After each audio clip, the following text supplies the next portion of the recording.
Well, good morning. Welcome in, everybody, to Payoff Pitch, Action Network's MLB betting podcast. Your host, Brendan Glasheen, joined by Sean Zerillo and BJ Cunningham on this fine Monday, August 28th, 2023. We have a 14-game slate. It's a busy Monday slate as we continue to work our way through the dog days of summer in the baseball season. Join us Mondays, Tuesdays, and Fridays for Payoff Pitch. That is when we come to you.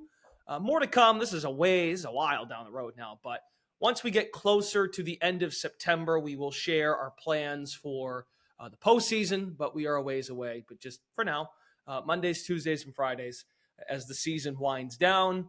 Please rate, review, and subscribe. Also, by the way, if you do watch our show on the Action Network YouTube page, please subscribe to that page as well, because they're our friends, the video side, and we do appreciate folks that do tune into us via our YouTube channel. So something to keep in mind as well if you do go to the video side to watch us. So please hit subscribe there as well as our audio platforms.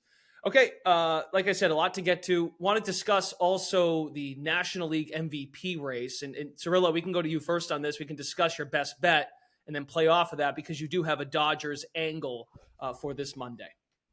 Yeah, Dodgers my favorite bet for Monday. About minus 140 in either half, a little bit more for the first 5 innings. I just project Bobby Miller as the better pitcher than Zach Allen, and that is probably going to surprise a lot of people. But we'll just throw it out there. I'm going to be betting Bobby Miller to win the Cy Young next season. And I don't love betting Dodgers to win the Cy Young because they don't let their guys really throw 200 innings. But Bobby Miller is the best young arm I've seen come up in a little while. 126 stuff plus. The numbers, the pitch modeling numbers are electric. 366 expected ERA. Zach Allen sitting at 3.9. Miller, as I said, 126 stuff plus, 111 pitching plus. He's sitting at 102 location plus. So he does struggle with the command at times, tends to walk guys. Occasionally has about 1 inning per game where he struggles with the command, like we see with a lot of young pitchers.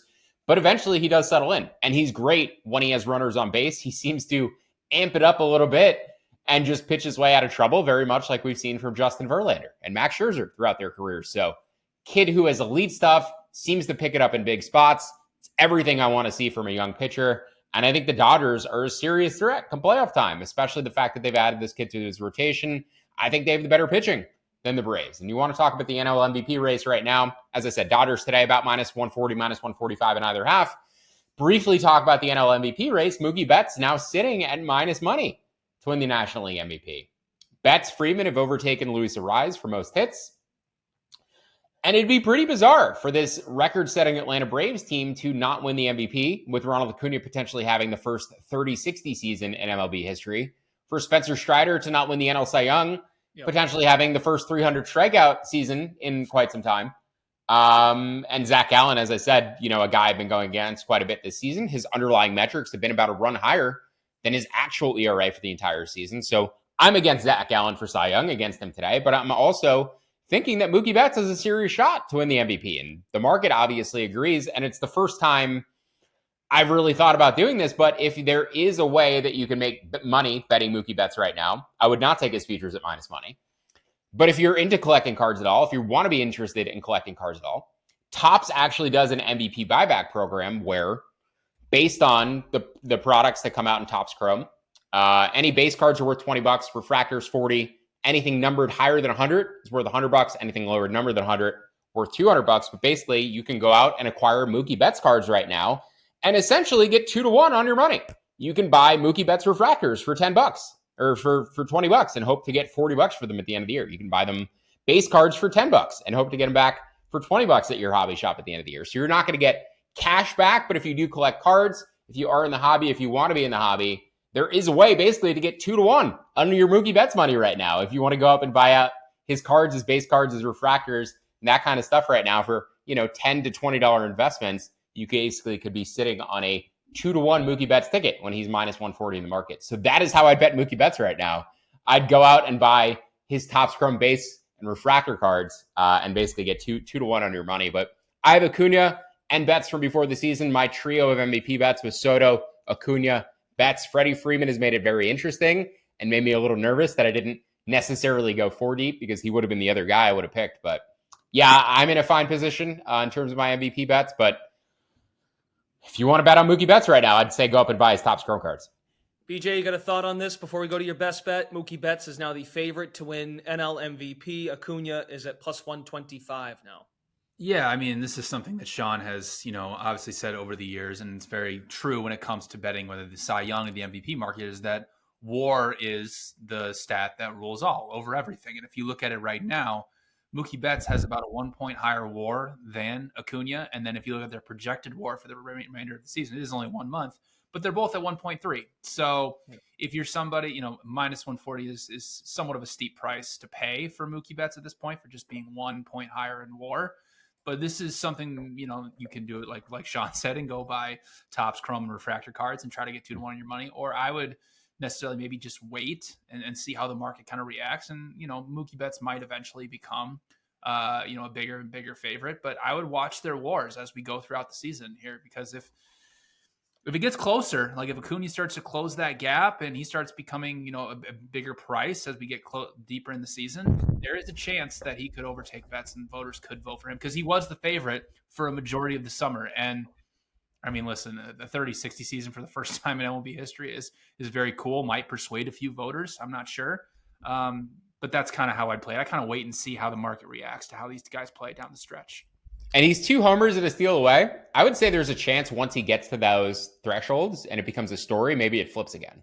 Like once he actually hits those benchmarks and people run stories about it and everybody starts reading it and they realize, oh, this is the first 30-60 season, then it might flip again. So maybe now is the time to bet Acuna at plus money. You might not ever get it again. So it's Acuna or pass at this price. Right. Or you could wait and maybe get Betts at a better number once the 30-60 happens. Who knows? Mm-hmm. Yep. Oh, it's just poetic that he uses Fenway Park as a launching pad for this campaign. And now he is the leader. Coming back to Boston over the weekend, and he totally stuck it to the Red Sox.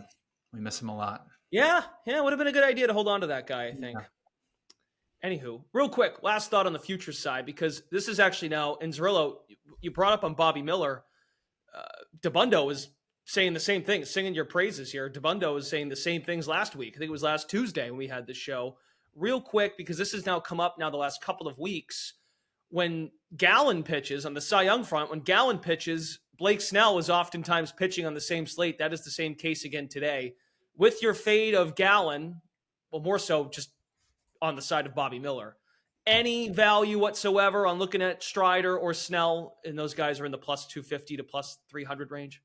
Yeah, I think it has to be Strider. The strikeout total getting over 300. The fact I believe that he still leads in wins above replacement in the National League and projects to lead in wins above replacement. So he ticks the boxes. Those are 2 of the biggest criteria that voters look at: strikeout totals and wins above replacement for pitchers. He's second behind Zach Wheeler, but Wheeler doesn't have the numbers, I believe, to get himself back into the race. Strider has a similar ERA, and I think that's the one thing that's going to hurt him. But we've seen ERA get discounted more so for FIP in recent years. So there's a big argument there, right? Like, we shouldn't really reward guys for the expected stats. We should kind of reward them for the season that they had. And I actually do think ERA should be factored more into their consideration than it really is. And that's coming from somebody who's an advanced stats person.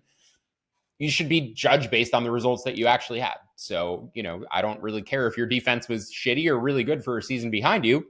You had the best results. And I think the Cy Young should go to the pitcher with the best results, not the guy who expected to have the best results. And again, that's coming from somebody who's an advanced stats person. So Strider, to me, yes, he has the best expected results, but Zach Gallen is having the best season and deserves to be the favorite. But I'm hoping he gets shelled tonight and, moves that ERA up to 3.5 finally.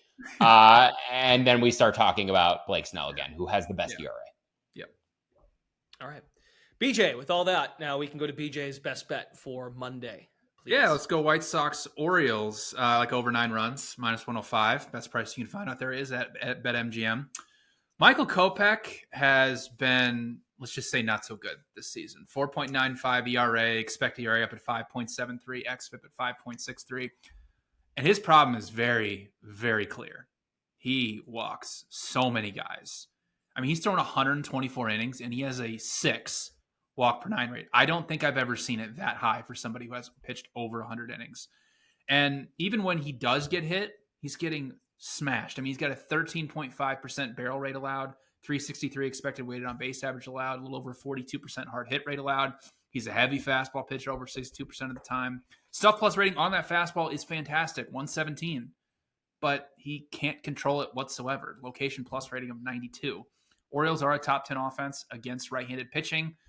They're above average against fastballs. And then when you look at the White Sox bullpen, post-trade deadline, 8th worst xFIP, 5th worst pitching plus rating. So the Orioles have a fantastic matchup offensively. Grayson Rodriguez is obviously one of the best young arm talents in Major League Baseball, but he's had some control issues this season. Walk per nine rate at 3.5, home run per nine rate up at 1.5. He's been better than the disaster that he had early on in the season, but for the month of August, his xFIP is sitting around a little over 4, so he's been kind of an average pitcher over the last month. And the White Sox, last 2 weeks, have been an above-average offense, weighted runs created plus of 104. I projected 10.1 runs for this game, so I like over 9 runs at minus 105. All righty. Very good. On to whether or not we are going to fade the public today. I'd love to know the Fox executives that decide some of these Monday night baseball games on FS1. A few weeks ago, we had Diamondbacks and Rockies, which D-backs are having a good year. I know they've come back down to earth here recently, but I don't know, that one I'm like, the Rockies, they're horrible. Well, it gets better. Royals and Pirates on FS1 tonight.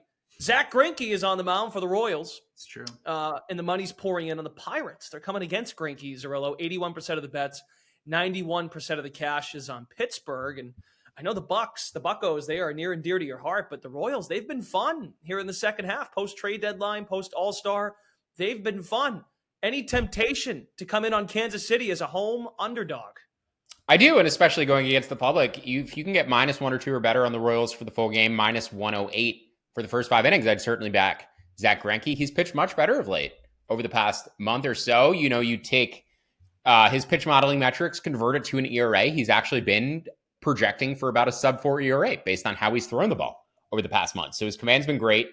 Oviedo continues to be around, a mid-4s type of guy, but basically project these two as fairly comparable. Maybe make Zach Greinke slightly worse based on the full season numbers, but the Royals offense we've talked about has been absolutely electric. Since late July, they lead the American League in a lot of offensive categories. They've cooled off over the past week, but Bobby Witt continues to be one of the best hitters on the planet. When you have him in the middle of your lineup, it's going to mean you're going to score 2 runs on any given night. So the Royals, as I said, -102 for the full game, -108 for the first 5 innings would be bets for me today. Just waiting for those to come into range. So be patient. I saw an even money.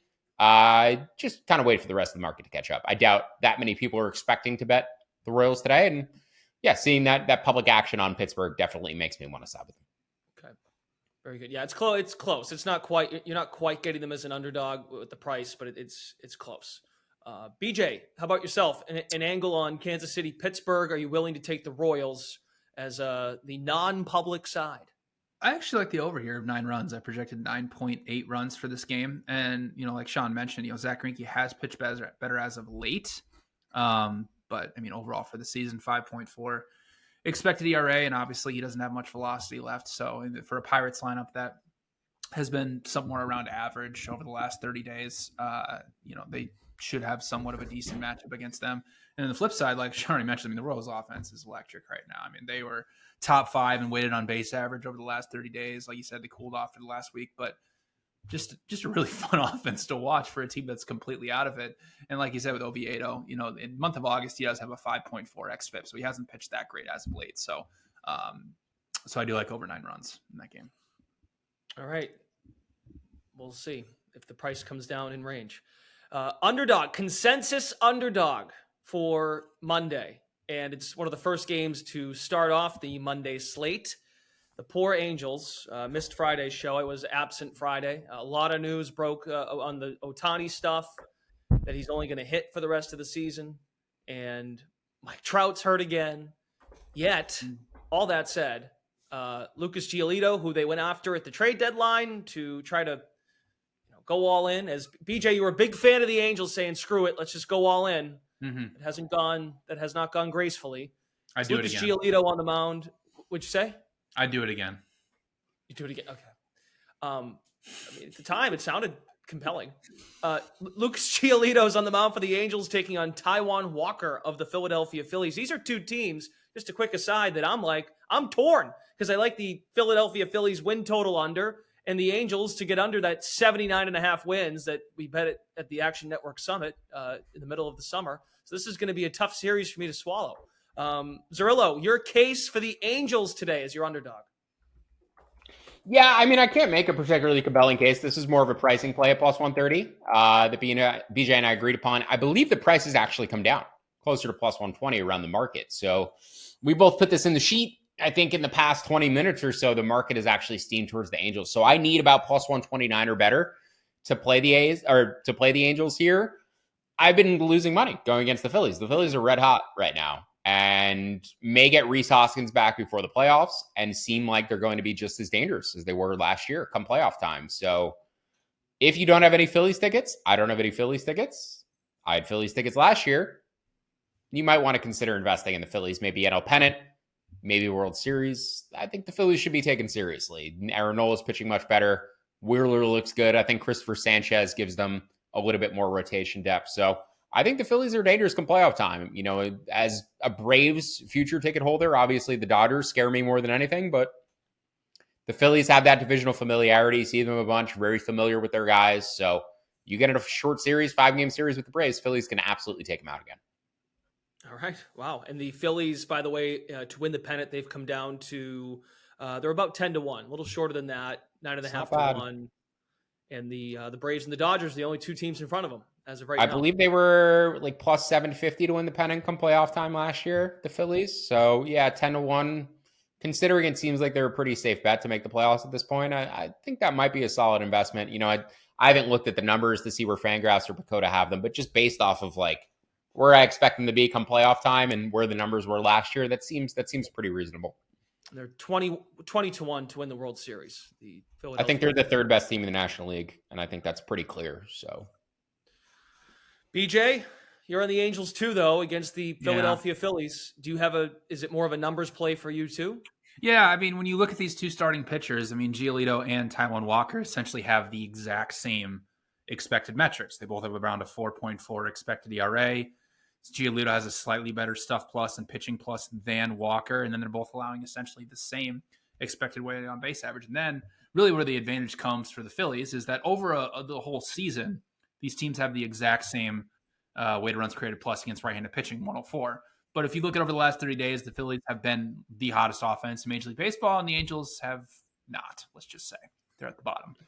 But then when you go into these bullpens, Phillies do have a slight advantage. You know, if you look at xFIP, Phillies are at 4.14, Angels at 4.25. You look at defense. I mean, the Phillies are not a good defense. They're minus 19 defensive run saves. Angels are around minus 3.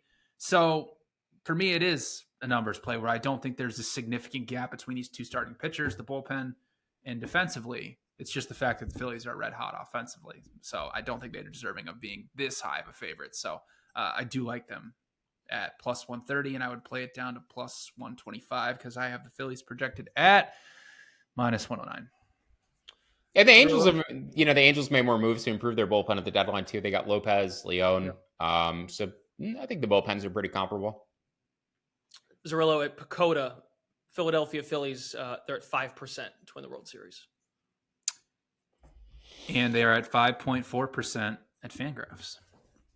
Yeah, so, you basically take 40% of the 5%, you take, assuming they win the World Series 40% of the time, you'd put their pennant odds closer to about 10 or 11%, which means their fair odds to win the National League pennant should be about 9-1 or 10-1. So 10-1 seems solid. Yeah, I think their fair odds for the NL should be closer to 9-1.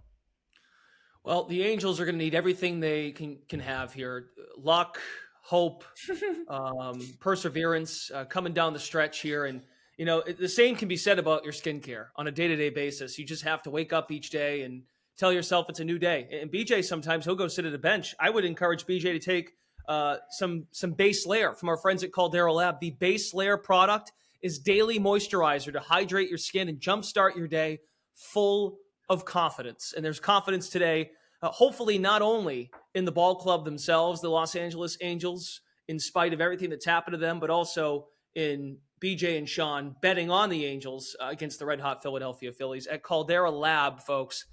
You can see your skincare completely turn around for the good, incorporating skincare like brushing your teeth, a daily habit that you should have.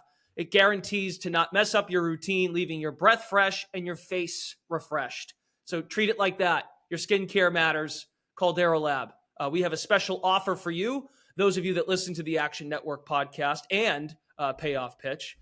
Just for our audience, we have an exclusive offer, the best offer available anywhere. Use the code PITCH, PITCH, at calderalab.com, and you get 20% off products right now. 20% off.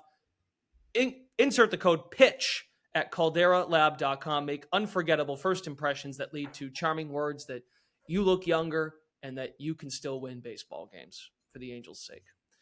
Alrighty, before we go, final bets for Monday. Again, it's a bigger slate. We're used to these 10 gamers. You add 8 more teams into the mix, 14-game slate. Zerillo, you've got a ton today, so I will let you take the floor and break it down. Yeah, normally by the time we talk, the lines are out of reach, but there's still a lot still in range today. So a trio of first 5 favorites. BJ talked about the Orioles. I like them in the first 5 innings to about minus 235. I also like the Toronto Blue Jays to about minus 265 in the first 5 innings. Projected that line closer to minus 300. And then the Chicago Cubs in the first 5 innings as well. If you can get Jameson Taillon at minus 125 or better, I like that too. He's thrown the ball much better of late. I also like the under 9 in that Cubs matchup with the wind blowing in. Some Wrigley Field under stuff in play today. The Braves under 12.5. We talked about the Braves before in Colorado. It's just the touch high given the weather there. That should be closer to about 11.5. So 12 at minus 108 is where I cut that off. And then some underdogs that I like still on my card aside from the LA Angels. The Mets down to plus 134. The Rockies against the Braves down to about, say, plus 200. And then also the St. Louis Cardinals, a team I'm considering adding. Don't really want to bet Adam Wainwright. And I think Adam Wainwright is a good example of a pitcher who has a disconnect between the stuff that we use, right? Stuff plus, the pitch modeling numbers, and expected ERA. And I think expected ERA is much more telling of who Adam Wainwright is at this stage of his career. You watch him, he's throwing batting practice. It seems like he's only able to get by when umpires are giving him a bigger strike zone or when guys are hitting in the shadows and can't see what he's throwing. I think Adam Wainwright is good proof that pitch modeling numbers, they're not 100% accurate. I think they're very useful for measuring guys relative to one another. But I also think there's progress to be made, and there's very much a delta between his expected ERA, which is around 7, and his pitch modeling metrics, which say he's still around 5 and a replacement level type starter. I don't think if the Cardinals were, any sort of competitive team this year, he'd still be getting starts for them. It's very evident that he's as washed as Noah Syndergaard is. And even Syndergaard, the pitch modeling metrics for him were still around 5, where it's very evident he's closer to a 6 or a 7 ERA type pitcher. So, considering betting the Cardinals, want to double check my handicap, my numbers on that matchup, and just make sure I'm comfortable making Wainwright as bad as I think he should be before I fire on that game. So, because I do think there's certain guys who, the models just don't capture how bad they are. And that's that. So Adam Wainwright, really, really bad. Don't want to bet on him today. We'll see if I do. Well, it kind of aligns, though, with your thought process on why, if you were to dabble on anybody for the Cy Young race, it would be Strider, because Snell goes against the Cardinals today. I'm not sure how you project the Cardinals lineup against Blake Snell. The Cardinals they're not as scary as they were earlier in the year. They don't have like all of the names that you'd expect them to. Now they're hitting guys like Luke and Baker in the bottom of their lineup, and they brought up Mason Wynn, who's a lot of fun, but he's a defender. He's not a bat. So the potency of the Cardinals offense is not nearly as scary as what we expected it to be earlier in the year, what it was last year, especially against left-handers. And I also think Blake Snell is just like a tough guy to gauge. And it really comes down to whether people are willing to swing against them.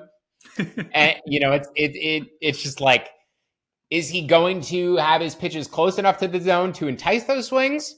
Or is his command going to be like off enough that nobody is swinging at anything, and it's either they're whiffing in the zone or they're not swinging at anything? So, I can't really predict Blake Snell on a night-to-night basis. It's like how close are his pitches to the zone to entice swings and misses. But, I mentioned Strider before. I said Strider or pass for NL Cy Young. It's because Blake Snell's WAR is at 2.6. Like, I just don't see enough people voting for him. I think the National League Cy Young is going to be like a split decision in an MMA fight. I think you're going to get a third of voters voting for one guy for first place, a third of voters voting for another guy in first place, and then the final third maybe splitting it up and going to a third direction. I think the NL Cy Young is a mess. I think the AL Cy Young could end up being a mess too. So kind of exciting races over the final 4 weeks of the season here. It really could go in a direction. And NL MVP now too, apparently. Yeah, Snell's cut down the walks last couple starts. He's not in that 4 to 7 range, 2 walks in each of his last 2 starts. So he's been better. Just look at his game logs. Like it was very evident that he peaked when he went on that run of the 10 strikeouts in each start. And then he fell off a little bit again. And then he's found it again. So we've seen like 4 different versions of Blake Snell already this year. And I'm excited to see what we get over the final month of the season as his team is completely fallen out of the race. I'm sure he's self-motivated though to get that Cy Young. I'd expect him to keep his head in the game. So. And BJ, you already discussed Pirates Royals over in our Fade the Public segment. You've got one more for us before we go. Before I give out that, I have a quick stat, an Adam Wainwright stat that I saw on his start on August 17th. He threw 93 pitches and he did not record a single whiff. And this is from at Pitcher List on Twitter. He said, "I don't think I've ever seen that across 90 plus pitches in a start." So that's where we're at with Adam Wainwright, and that's why Sean is saying I don't really want to do this. But anyway, yeah, I just have one more. It's just Mets Rangers over 9. Tyler McGill his brother pitches for the Giants. Has been very bad this season. 6.6 expected ERA. His stuff plus is 93. Location plus is not great because he's got a 4.5 walk per 9 rate going against the Rangers lineup. That hasn't been that great over the last 30 days. They've kind of regressed down towards the pack rather than being, up where the Braves were. But still a very good lineup in terms of the pitches that McGill's going to throw at them. And John Gray is going to be on the mound for the Rangers. He's a negative regression candidate, around a 4.3 expected ERA. The Mets lineup has been better as of late, last 30 days. They are 102 weighted runs created plus, which is a little slightly above league average. So projected 9.97 runs for this game. So I like over 9 runs, and that's the only other one I have today. Okay. Yeah, it feels like we're at that time of year now where it's just, he's really bad, or hey, he's really good. At this point now, we kind of know everything, right?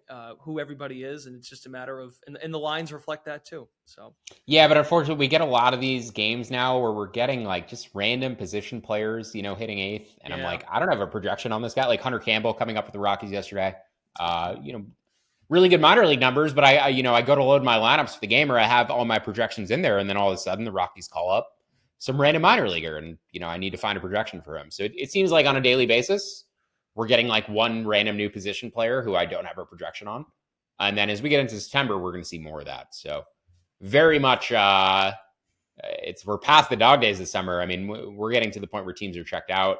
The Mets, watching the Mets, the defensive plays that they make, the base running errors that they make, it's pretty embarrassing to watch sometimes. And, I would agree with BJ from the standpoint of the over, just because they're so checked out. But at the same time, I want to make sure their offense is actually locked in at the plate too. But these guys, I tend to think when it comes to their plate appearances, they take it a little bit more seriously than defense, even on bad teams, because they know eventually that's probably going to factor into their salary measurements and their arbitration cases. So more so than the defensive numbers, I think, they actually care about their plate appearances. So yeah, I agree with BJ, leaning to an over there. And the Mets, like watching their games, they are so checked out defensively. It's not even funny. Okay. With that, we will say goodbye, and we will return for Payoff Pitch tomorrow. For BJ and Sean Zerillo, if they add anything else, you can find them both in the Action Network app, free to download, award-winning Action Network app. So stay locked into that as first pitches approach. For those guys, Brendan Glasheen, thanks for tuning in to Payoff Pitch, Action Network's MLB betting podcast. We are back tomorrow to discuss a full slate. Thanks for tuning in, and best of luck.